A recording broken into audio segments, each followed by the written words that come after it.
it shine, let it shine, let it shine. Hello, I'm Noni Freeman. Welcome to Shine, our very first episode of a program about everyday real people who are growing seeds of greatness. We have a wonderful guest today, Pastor Ruth Miriam from Church on the Cape in Cape Porpoise, Maine, who is just a very special friend of mine and a person who does outstanding things in the community, who went from a devastating experience with mental illness to becoming a real tremendous asset to the rest of the world, a real servant of love. But before we talk to Ruth, what I'd like to invite you to do is to sit back, relax, and just take a moment to go to your heart and listen to this tune, one of my very favorites, composed and performed by Wiley Beveridge and Jen Camo. You are welcome here. You are welcome here. You are welcome here. You are welcome here.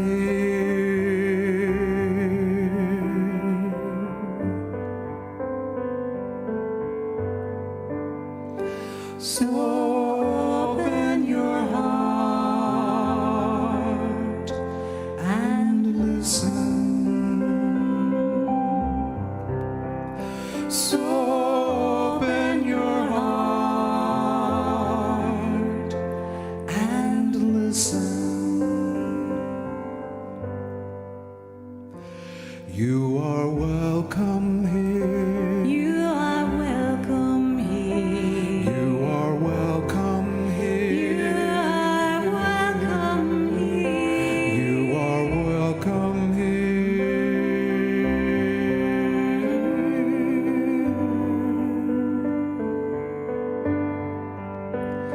So open your heart and listen.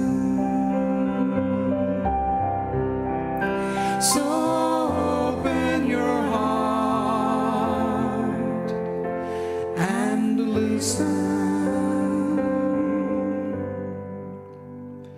You are welcome here. You are welcome here. You are welcome.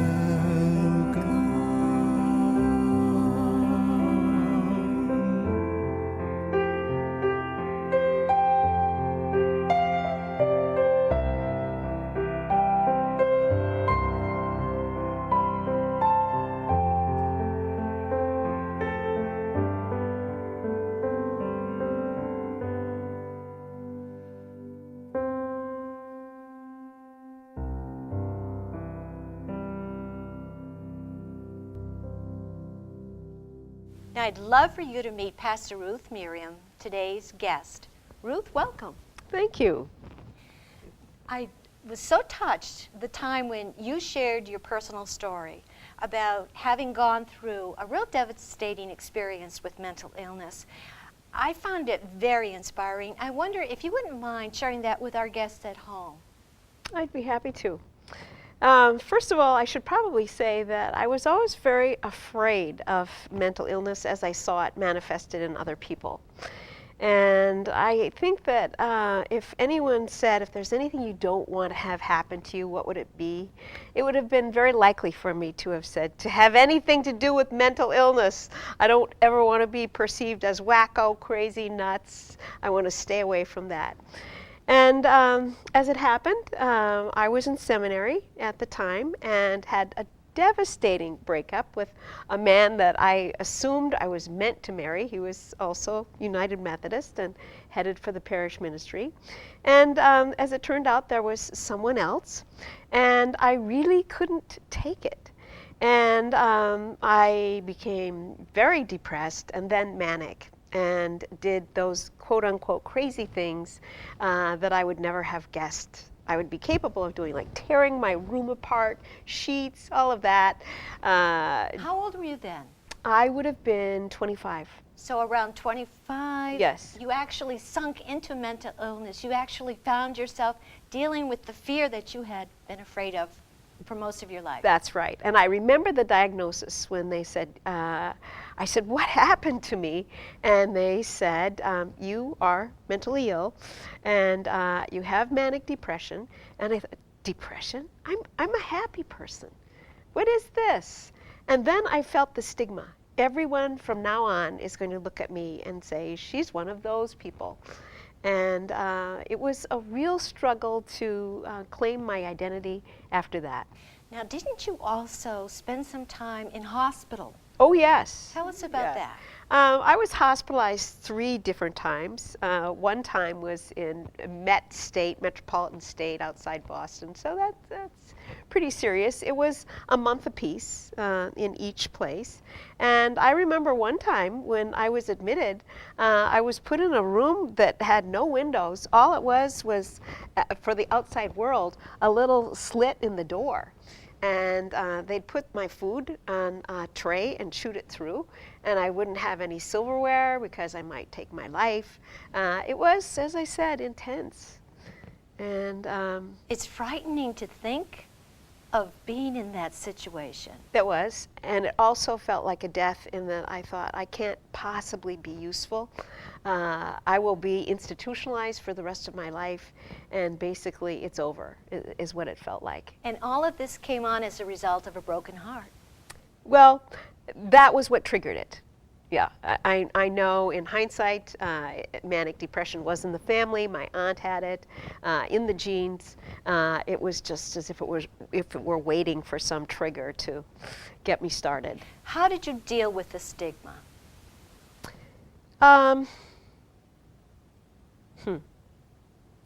I tried to ignore that anything was wrong. As soon as I got out of the hospital, I resolved that I was going to finish the semester by hell or high water.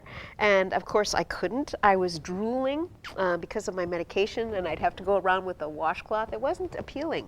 Not a very attractive sight. My hands were shaking. I couldn't concentrate. So consequently, my first big surrender was to say, I can't do this. I'm going to graduate after my class does. And I wasn't sure that once I left early, I wouldn't be nicely and politely asked not to return. That I wouldn't get a letter saying, obviously you're not of ministerial material. We really don't think we can use you. So much was on the line. It was. And you surrendered. I did, in that I couldn't possibly fight anymore. I couldn't continue the work and do passably well. So I had to go home. You had to go home. You had to actually embrace this experience. That's right. Which was very, very frightening, very, very painful. That's right. What happened next? Next, I was home for about a month, and I went to see a Baptist pastor. I had heard him preach. He's pretty well known. He'd written a book or 2. And I picked him because he was out of town and no one would know. They wouldn't see me walking into the church. I felt anonymous. And I told him that here I had lost the love of my life, but even the bigger loss still was losing that sense of call. That I thought, God, I thought you wanted me. I was ready. I signed on. Why am I rejected so early? And he gave me wonderful wisdom that I've never forgotten. He said 2 things. First of all, he said, number 1, God's timing is different from your timing.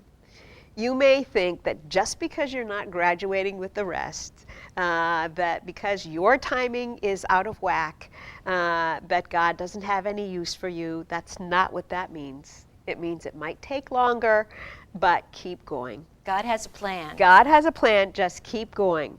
Never mind the calendar. Throw that out, just do it. And then this was the life-giving advice. He said, what you are going through now and what you have gone through is going to be the most valuable experience in the active ministry that you could ever possibly have. And this, when he said to me these words, I left with hope. He said, when you get back in, when you are a minister. And I thought, when? That's positive. These days, I love to get up at 4:30 or 5 a.m. I am a morning person. Those days, I made myself get up at 11 a.m. A huge difference. I just, that was the kind of depression I was in. So it helped me step back and look at it objectively instead of just as someone who was suffering from this terrible feeling of hopelessness and despair. And we can see why. Mm. Things turned around, though. Things eventually, obviously, turned around for you so that you ended up graduating from Schiller University, 1973. Well, actually, I had graduated from Schiller before. Okay. When all this happened, I was at Yale Divinity School. Okay. Which you graduated from in 1981? Yes. And then you went on to get your Doctor of Ministry degree from Boston University School of Theology in 1987. You really made the most out of your situation. How did you do that? How did you come back up from out of the ashes to rebuild your life? I think it was because I had confidence. I had confidence that I had been to the bottom, that I had been to the pit, that I had been to the depths, and I survived. And so, as a consequence, I had this feeling that I was partially prepared. I was somewhat qualified to be with other people who were in the depths. And when I graduated from seminary, it was my intention to be a hospital chaplain and to work with dying children. And I wanted to be with them because I thought that a lot of times their parents are so petrified and so sad they can't be. I didn't want the child to have to suffer all by him or herself. And so that was why I was motivated to do the additional 5 years for the DMin. And my thesis was called Listen to the Dying, and I interviewed oncology nurses at Children's Hospital and asked them about their experiences with these children who obviously had limited time. You know, I wonder if your experience with such intense pain has also served to enable you to go places other people fear to go. For instance, I know you spent time with Mother Teresa, with the Sisters of the Missionary of Charity in Calcutta, India, for several weeks. You went right where poverty is some of its worst it can be on this planet. Tell us about those experiences. Well, that's a little bit different. That had to do with the fact that before I was fully launched in the ministry, I really wanted to meet a saint, a real, live, living saint. And so I remember I was on a plane and I prayed to God and I said, God, I promise I will not ask you for another thing. I won't ask you for children. I won't ask you for a husband. I won't ask you for anything. I just really, really want to meet a saint so that I know that I'm on the right path. So I'm fully convinced that there are such people. And I kind of would really like it if you'd let me meet Mother Teresa. So that was on this very momentous plane ride. And then I remember I was watching a special on her, on Mother Teresa, and her last words were, you don't have to come to Calcutta. What you have to do is to go to the person next door and be Christ to them, see Christ in them. And that's what it's all about. It's not about coming to Calcutta. And we don't need more people in Calcutta. It was like that, more volunteers. Well, believe it or not, that was my spur, because I said, good. All this time I'd held back. I didn't want to be rejected by Mother Teresa, but now I had a good reason. Because I could have told myself, well, I know she's not encouraging, she wants people to stay back. And so, of course, I don't have to take it personally. Well, with that said, on Halloween night, I wrote I was emboldened. I don't know whether it was the goblins or what, but I wrote a letter to the Missionaries of Charity, to her specifically, Mother Teresa. I explained I would really like to come and work with the Missionaries of Charity. And this was obviously end of October. I didn't hear anything. November, nothing. December, and I thought the letter got lost. And in January, I got this very little letter that said, "Come ahead." Wow. And so off I went. And if you'd never asked, if you'd never pursued it, That's right. never would have happened. That's right. But you kind of prepared yourself ahead of time. If it doesn't work Yes. out, Well, rejection has always, that was the trigger for my manic That's depressive. right. It was rejection. And again, what held me back with Mother Teresa was just this fear. What if Mother Teresa doesn't want me? A saint doesn't want me. It was that kind of thing. and it worked out. Yes, I got to meet her several times. And yeah, one of the huge blessings of my life. Well, so many times I think of you as the Mother Teresa of Cape Porpoise. You kind of look like her in some ways, but you also just personify that kind of loving kindness that I attribute to her.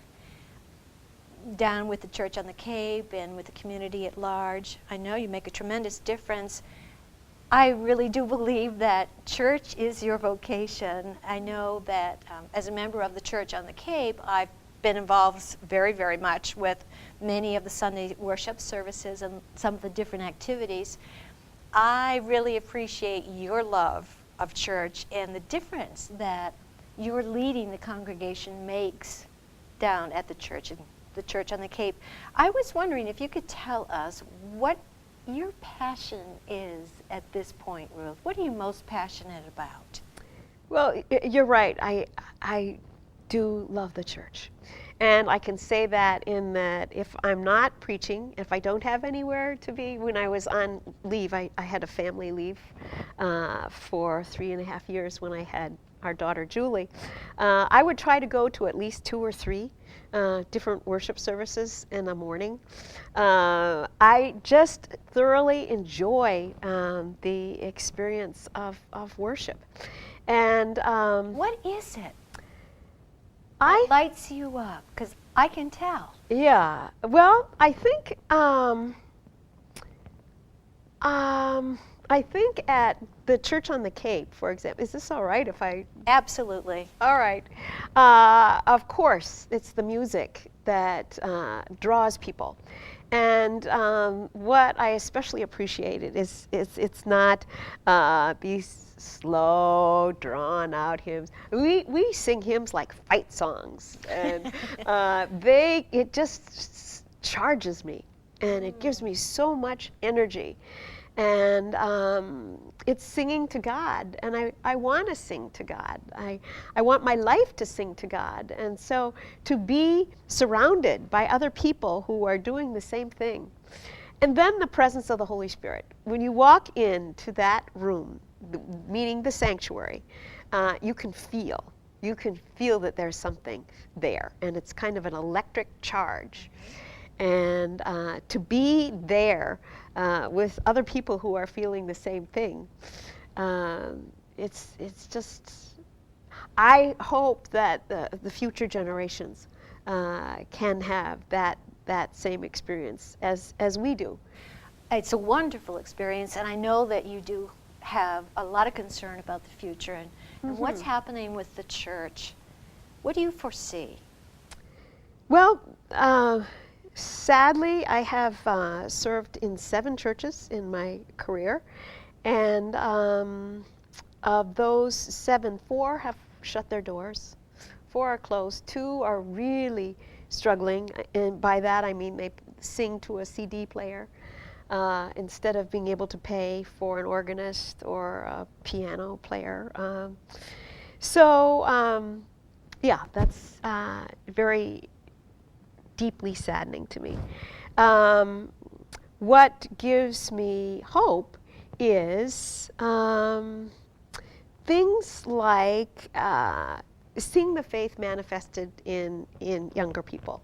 On June 19th, I'm going to Taizé, France, and it's a spiritual pilgrimage It was founded by Brother Roger. That was the book that I was looking at. Uh-huh. And you have to be 29 or under, or not have to be. The bishop takes a group, bishop from the United Methodist Church, and it is for those who are 29 and under and still seeking. And thousands come. And it's to pray, basically, 3 times a day, as I How are you understand getting it. to go? Well, that was a major effort. I was trying to find a place that would take old people, and the Baptists do. So I'm going with a little tiny group of 8 old people. And I'll be staying off campus, and then hopefully I'll get to be surrounded by these young people who have a passion for the faith, a passion for prayer, and maybe it will help me understand, well, obviously, the intensity of the yearning is so strong. How can that better be translated into churches as they exist today?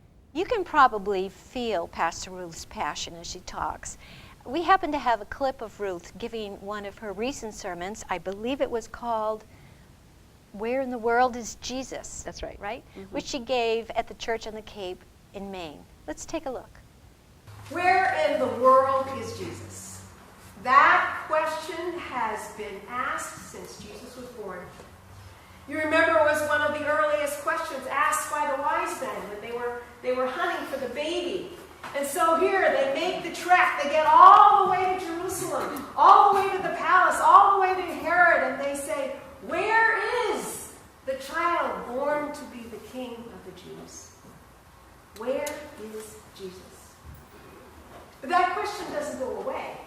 You remember when Jesus was 12 years old, his parents took him to the temple, and he was talking to the priests and engrossed in conversation. And then Mary and Joseph had this nightmare that all parents experience when they can't find their kids. I had that happen once. I lost Julie in a library, and I can still feel the heart palpitation. Where is she? A very, very frightening feeling. For Mary and Joseph, they had such a large family. They thought, well, it's with the aunts or the uncles, and surprise, not. So what happened was 3 days later, they thought to return to the temple and found him. 3 days. And so all those 3 days, can you imagine how many times they would have asked God, where in the world is Jesus? That question didn't go away when Jesus was in his active ministry, when Mary and Martha were waiting for him because Lazarus was dying. They knew he and he alone could bring him to life, and he wasn't anywhere around. And their question was the same. Where in the world is Jesus? That question didn't even subside after Jesus died. You remember Mary Magdalene going to the tomb. She couldn't even find his corpse. Where in the world is Jesus? And all these many, many years later, that question still has not gone away. It hasn't gone away for the woman who sits in the third pew, left-hand side of the church. And all her life long, she's gone to church and she's found Jesus right there. Every single week, she's come to worship. But now that church is closed. And she can't sit in that pew. And she can't find Jesus there. And so she's asking, where in the world is Jesus? It's not only that woman. We know the stories of the churches closing. We know all of that. We know there are many, many people who right now at this stage of lives in their faith are asking that age-old question, where in the world is Jesus? Great sermon, Ruth. Enjoyed it. I also know that you're a budding thespian, that you like to perform in some presentations and sometimes do some writing and directing, sometimes a number of times down at the church. She's quite busy with all these kinds of activities. And one of those that you did recently was called Who Moved My Cheese? I believe you wrote an adaptation taken from the book written by Spencer Johnson, Who Moved My Cheese, which was maybe a 10-minute presentation that you might have given. Do you want to tell the folks at home a little bit about your inspiration for this? Sure. I was interested in the fact that Spencer Johnson really didn't have any religious motivation, not specifically so. He's a medical doctor. And so this book was written to help corporate America, business America, look at change and look specifically at how we see ourselves and how by our attitudes we can prepare to adapt to change better. And so Who Moved My Cheese is obviously about mice, and mice who are indignant and who are afraid. And it reminded me very much of the feelings that I have seen and I'm sure experienced in seeing the institutional church being forced to change. And so I do think it's timely. The message being that if you have a positive attitude, if you keep in mind that what you're looking for is worth the effort, you can get it, you can find it. It's when we focus instead on the extraneous things, we lose our focus. And So again, having a positive attitude that's right. makes Attitude a world of is difference. Huge. Believing in the possibility that there is some cheese out there. Right. And it might not be the cheese that we've had before. Yeah. But I do think, and I preach that in the sermon, I do think that the core of what church is about, which is religion, the word religio, is to bind, to connect. And I think that that is part of the human condition, this desire, deep desire to connect. And that I really don't think is going to die. The desire to connect is going to continue. And because I'm Christian, I would say it's the desire to connect with Jesus Christ, but I think also the desire for people to connect with each other, to connect with God. And when that's there, it's going to find a form somehow to express that desire. People in the church are struggling with change, having to make some adjustments, maybe head in a different direction, find their spiritual nourishment somewhere, but not be stuck with the same old, same old. Well, we have a surprise for you. We've got a clip from the adaptation that Ruth wrote, Who Moved My Cheese, which was performed at Church on the Cape a short while ago. Let's take a look. They had no idea where the cheese came from or who gave it to them. They just assumed that it would always be there, where they expected to find it. There's enough cheese here to last forever. But we deserve this cheese. They built their whole lives around its supply. But one morning, they arrived at the place where the cheese had always been, and it wasn't there. What to do? The two mice were angry. What? No cheese? Who moved the cheese? They spent a long time hemming and hawing. Mostly, they kept looking around in the same place to make sure that the cheese really was gone. Then they began to panic. What will happen if there is no more cheese? They froze and became like statues. Eventually, Hem and Haw began analyzing the situation, asking, How could this have happened?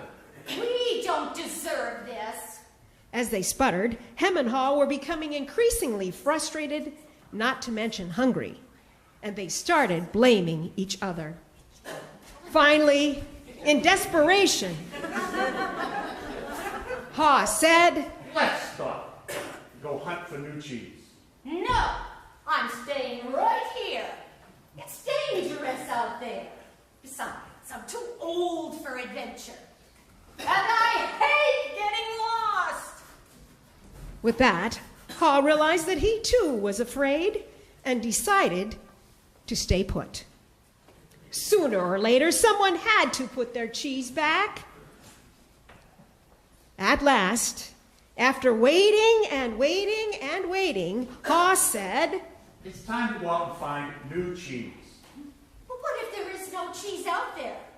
And even if there is, what if we can't find it? I don't know. There was a long silence until Ha suddenly said, Okay. It's May's time. You're always broadening your horizons. You're always going somewhere new.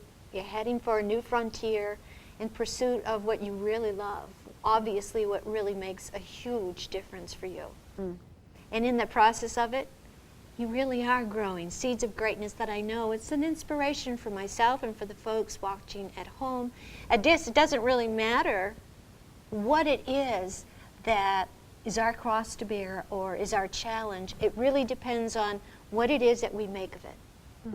And you have made the very best out of the situation that you had dealt with years ago, and I thank you so much for that. Oh, And for sharing it with me and all of our viewers. thank you. What an honor to be asked. Well, thank you for being here.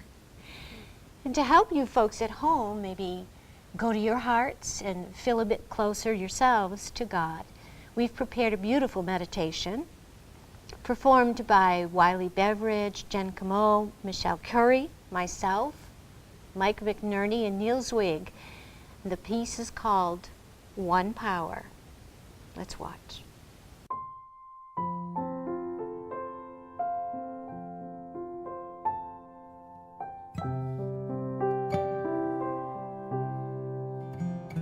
One power,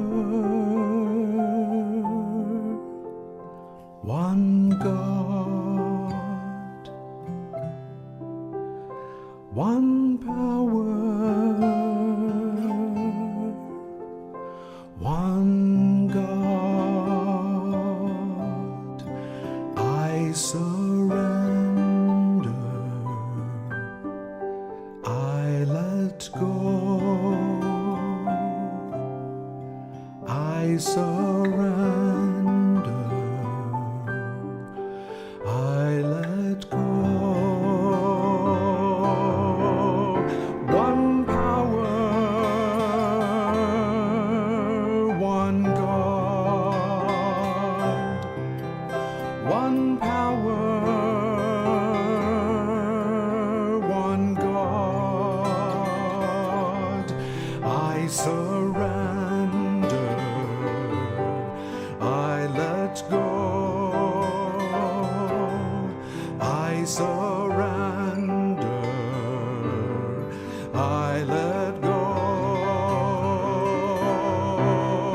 One power,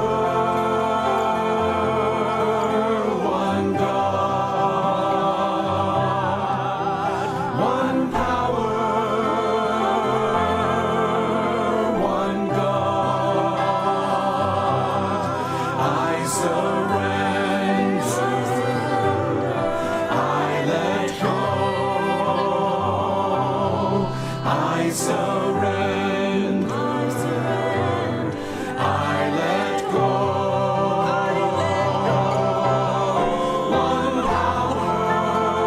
One power, one God.